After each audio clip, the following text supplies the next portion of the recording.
stock versus options. So welcome to the next section, which is trading stock versus options. Where do we trade them? And then in this section, we're also going to cover selecting options, strike, and expiration. Again, it's pretty simple. So we can trade shares on all the EGOS trades, on all the setups. If you want less volatility, trade shares. Okay, if you're not trying to hit it out of the park and get those 100, 200, 300% winners, trade shares. We can look for 10, 15% on most mega caps, or 5 to 10% on mega caps, 10 to 15% on mid caps, and 20 to 50% on micro and minis. Okay, you can trade shares for all of those. You're going to have less volatility, you're going to have less leverage, etc. However, we can also use leverage and trade options contracts on many of the signals, not all of them. Okay, now in order to decide if options are a viable tool for trading the EGOS signal, we want to check the liquidity first. Liquidity is the very first thing, because one of the worst things that can happen is you get in and there's no liquidity. You're the only person trading those options, and you can't get a bid to get out of your trade. So you get in, nobody wants your options, and now you're going to take 100% loss because you can't close it. So the very first thing you look at is the liquidity. So in order to check the liquidity of the options, there are 3 primary numbers that we pay attention to. Open interest. These are how many contracts are currently open for a given strike and expiration. We want to see several thousand open interest typically. Okay? Depending on the market. I say that. So let's say all your mega caps, all your large caps, you're fine trading options typically. Mid caps, small caps, micro caps, you want to see several thousand open interest. If there's not, be very careful. If you're only trading 1 or 2 contracts and the contracts cost $1,000 each, okay. If there's 700 or 800 open interest, that's okay. But you don't want to be a majority of the open interest, put it that way. Volume. We want to see a lot of volume in the contracts that we're trading. So let's say we're going to get into market ABC and we go look at the volume for the day for the options, and there's been 50 contracts traded for all strikes and expirations. Probably not a good one to trade. Or if we look at all of our strikes and expirations and we see that only one of them has volume, that's a good one to be trading. We want to ignore the other ones. The other thing is you look at your bid and ask spread. The difference between the bid and the ask on a given strike and expiration. If this is really, really wide, a lot of times you'll see them like $1 or $2 wide. Leave it alone. Okay? There's not enough liquidity if the bid ask is that wide. Now, if it's 10, 20 cents, that's okay depending on the price of the option. For something like Tesla, for example, when you're trading $1,000 options, $20 bid ask spread is fine. But if you're trading a 20-cent option and there's a 10-cent bid-ask spread, careful. Okay? So, again, look at the volume, look at the open interest. You said, now what's more important, volume or open interest? Volume is more important. And one of the things we look for to confirm a setup is we want to see a lot of option volume going on. We want to see, you look at the volume compared to the open interest. And what you'll find a lot of times with the EGOS trades is that the given strike and expiration, which I'm going to talk about in a minute, let's say there's 1,500 open interest, but there's 3,000 volume that day. That's unusual volumes. That's unusual option activity where our volume is greater than the open interest. That shows a lot of trading activity there, especially when it's out of the money options. And that really encourages us to go use that. It adds credibility to our setup. Remember, one thing everybody says is, well, I don't want everybody to know the strategies I'm using. Yeah, you do, because the more people that are doing them, the further it's going to run and the faster it's going to go and the more liquidity there's going to be. Okay, so when everybody else is doing it and the market's all lining up and you have that fundamental catalyst that just came out, you're in good shape. That's what you want, because that means it's going to have a bigger move. If nobody else is paying attention to what you're paying attention to, then it's not going to run because you're not big enough to move the market. All right. So open interest, in regards to open interest, you normally want to see open interest of at least 2,000 contracts. Again, this varies depending on the price of the contract. If, open interest is as of yesterday's close. So if you're trading a $2,000 contract, we'll accept a smaller number of open interest.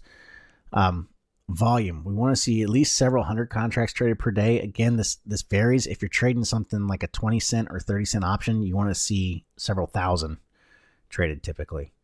All right. If you're trading a $20 or $30 option, a couple hundred per day is fine.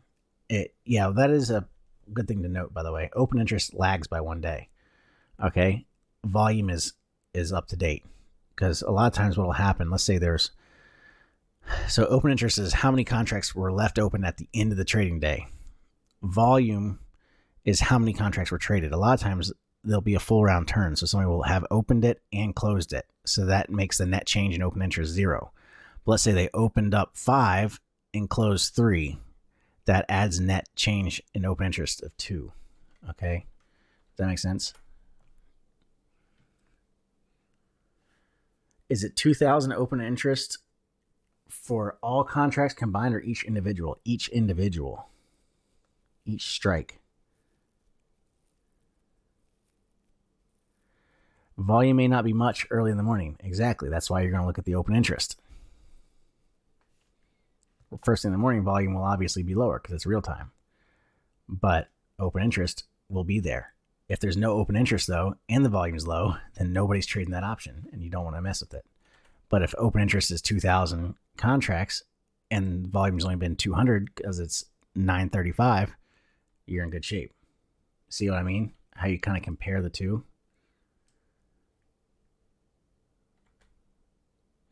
Now your bid-ask spread, again, typically we want to see a tight bid-ask spread, normally less than 10 cents. Ideally, it'll only be about a penny to 2 pennies.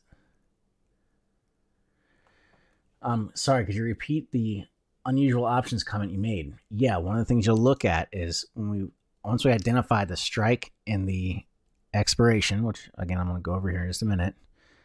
If you see more volume than open interest, that's a good sign. Okay, that's all you need to know. More volume than open interest is it's a good thing. It adds credibility to your trade. For breakout trades, don't we need 2 times volume? No, that's number of shares traded per day, and that's by the end of the day for breakout trades. And I never said you needed to have 2 times volume. I just said we would like to see above average volume on the breakout, but that's not 100% necessary. I never said you have to have 2x volume. You said volume greater than open interest is good. Yes, if volume's greater than open interest, that's good. All right. So if the underlying market does not meet the criteria outlined above, then we want to stick to trading shares instead of options. And that's fine. You see me do that all the time. The other thing I'll do a lot of times is I'll trade options and I'll trade shares. So I'll get in both, and I'll let the shares run, and I'll get in and out of the options much faster. Remember, options use leverage and can amplify both your gains and your losses. So only trade options when you're highly confident in the setup. Options use leverage, and they're going to move faster.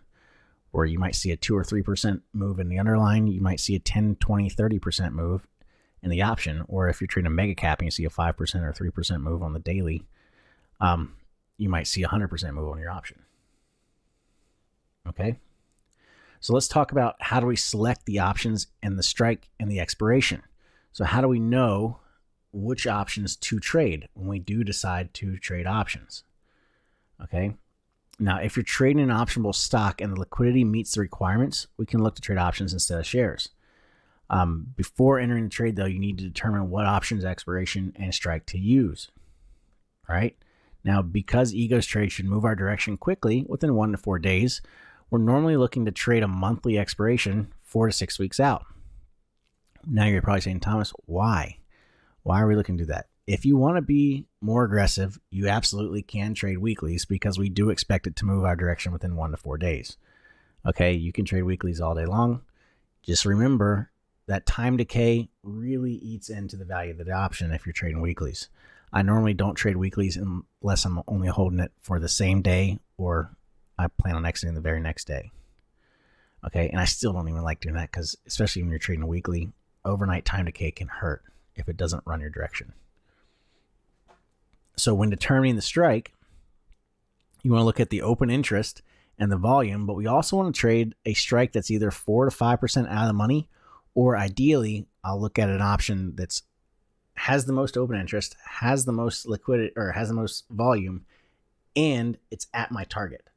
Because by the time you get to the money and you're trading at the money options, that's really the highest value, the highest premium you're getting. Okay, so we're going from a low premium because it's way out of the money and it's lower volatility to volatility increasing, and then we're at the money, which is the highest premium, and there's that additional implied volatility, which will increase the value of the option. That's how we can get some of these trades that run quite a bit, and we're getting 1,000% returns on them. Okay, now the most liquid strike as close to our profit target as possible is the ideal option to trade. That way, once the target is hit, the option will be at the money, which is where it has its highest valuation. Profit targets are discussed in the last section of the workshop, which we already talked about. And if you do not know the target price, then look to trade a strike 4 to 5% out of the money. Okay, for example, which strike and expiration did we trade for Tesla today? Next week's expiration and $700, which is right where our target was, if I remember correctly. All right, so for example, here's an option ladder, and here's how we would pick these options. So you can see here, this is the open interest column. This is volume. I accidentally cut off the words a little bit when I took the screenshot. This is open interest volume. So we'll go OI and V, and then over here is open interest OI and V. And you can see which one we're going to trade. So you look out of the money towards our target. In this case, you can see 75,000 contracts open interest and 17,000 in volume that day. That's pretty good. The next best option will be right down here. 152,000 open interest and 73,000 traded that day. This is also, by the way, one of the ways I will look at these markets and determine targets sometimes. If I don't have any other thing to find me a target, you can look for open interest. And if there's a huge block of open interest somewhere way out of the money, a lot of times that's going to be your target. Okay. Here's the other. This is on puts. If we were looking to trade puts, 22,000 open interest, 12,000 volume. That's pretty good. Same thing up here, 35,000 open interest, 7,000 volume. That's pretty good. This one's also okay, 10,000 open interest and 1,800 volume. But again, what we're looking for is as close to our target as possible with the highest liquidity. Okay. Making sense?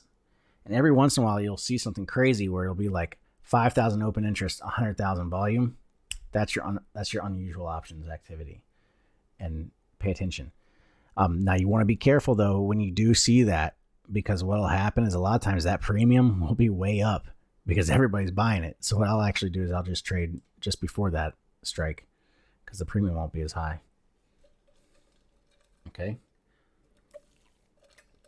Donnie, the whole last section was about targets, so you'll have to go back and watch the recording.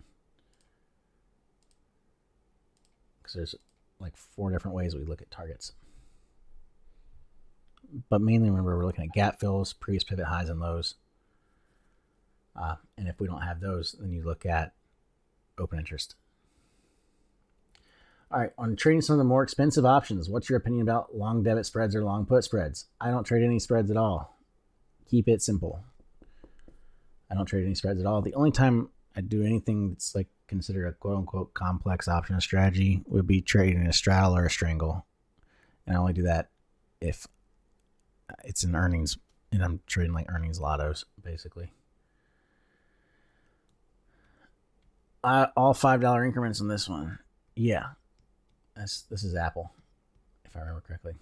When you go to out of the money, the delta is much lower, so the move will be smaller for every point move. Why not go deeper in the money and say 80 delta and get 80 cents per point move, further increasing your return? Because you're also paying a huge premium for that. And if you went and traded a delta 80 call and I traded something that was way out of the money that nobody expected to get hit, and I'm right, I'll make 300 or 400%. You might make 150.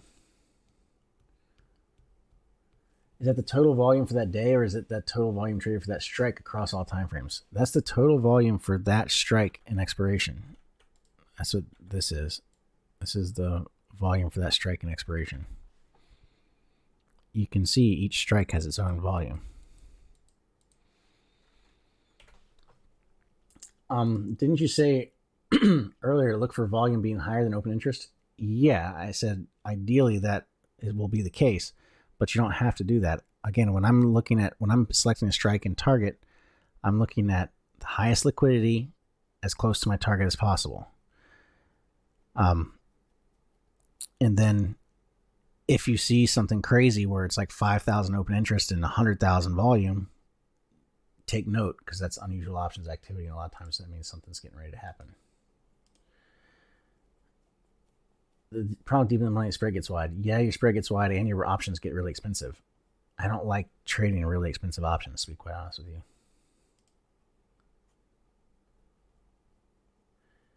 Yeah, you can see the volume for just that day. That's what is showing here. And then the open interest is how many contracts are open. The 117 call has a higher volume. Yeah, I don't care about that though. We're not trading at the money. Remember, when you're trading at the money options, you're paying the highest premium. Trading out of the money. And then by the time the price gets to your target, it's worth the most. Okay. Any other questions about selecting strike and expiration? Again, expiration 4 to 6 weeks out typically, unless you want to get more aggressive. Remember, the closer it is to expiration, the faster you're going to make money or lose money. Your leverage is greater. Okay, I typically like going 4 weeks out or more, unless I'm getting in and out the same day, and then I'll trade a weekly. And then you select highest liquidity as close to your target price as possible. The goal being by the time it gets there, you're at the money. By the time you hit your target, you're at the money, and your option is now worth the highest premium. Did you say open interest is yesterday's number? Yes, open interest is how many contracts are left over from yesterday, or total. They don't know how many contracts were opened and closed until the end of the day. All right, so that's it for this section.